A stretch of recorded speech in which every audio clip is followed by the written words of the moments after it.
ජනතාවගේ ගරු බුහුමන් මැද කොහොමද චන්දිම පින්තූරයක් ගන්නෙ කොහොමද?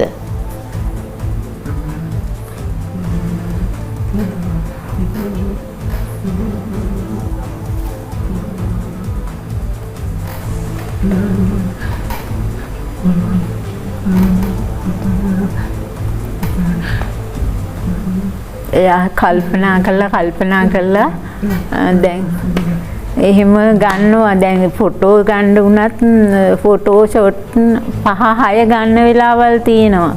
ඒවෙන් හොඳම එක තෝරලා ගන්නේ. ඉතින් එයාට හිතට හරියන කියන්නේ එයා හොඳට කල්පනා කරනවා ගැලපෙන්නේ මොකක්ද කියන එක ගැන. ඔව්. හොඳම එක එන තුරු ගන්නවා. එතකොට සංස්කරණය ඒ ඡායාරූපේ සංස්කරණය කරන්නේ චන්දිමයි. ඔව් සංස්කරණය කරලා හදලා අලුත් කරලා ගන්න. ඒ සංකල්පීය ඡායාරූපකරණයේ ෆොටෝ ගන්නෙත් මෙයා. මේ පෙනී හිටින්නෙත් මෙයා. ඒ ෆොටෝ සංස්කරණය කරන්නෙත් මෙයා තමයි.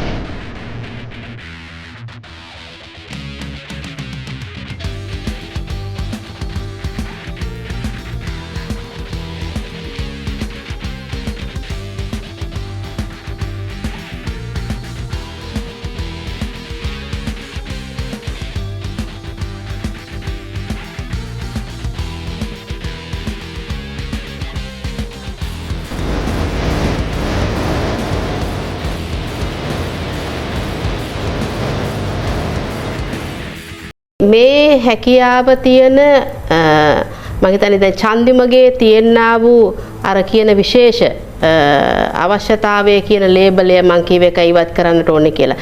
දැන් අපි ඕනම වැඩකදී දැන් ඡායාරූපයක් ගන්නකොටත් අපි සමහර විට මේ ඇහැ කියන එක හරි තියුණුයි. චන්දිමට හරි ඇහැක් දීලා තියෙනවා.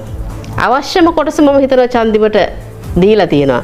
ඇහැ පාවිච්චි කරන්න. හැබැයි අනිත් එයාට තමන්ගේ කායිකව ඇති වෙන කිසිම ආබාධයක් ඔහු ආබාධයක් බවට පත් කරගන්නේ නැහැ. නොහැකියාවක් බවට පත් කරගන්නේ නැහැ. අනිත් සියල්ල හැකියාවක් බවට පත් කරන්න මම හිතන්නේ ඔහුට ඇහැ ප්‍රයෝජනවත් වෙනවා. අපි ඡායාරූපයේදී ත්‍රිමාණකරණය විශේෂයෙන්ම අපිට තියෙන්න ඕනේ හොඳ ඇහැ. ඉතින් ඒ ඇහැ චන්දිමට ලැබිලා තියෙනවා. ඒක වාග්යක් මම හිතනවා චන්දිමට ලැබිච්ච ජීවිතේ.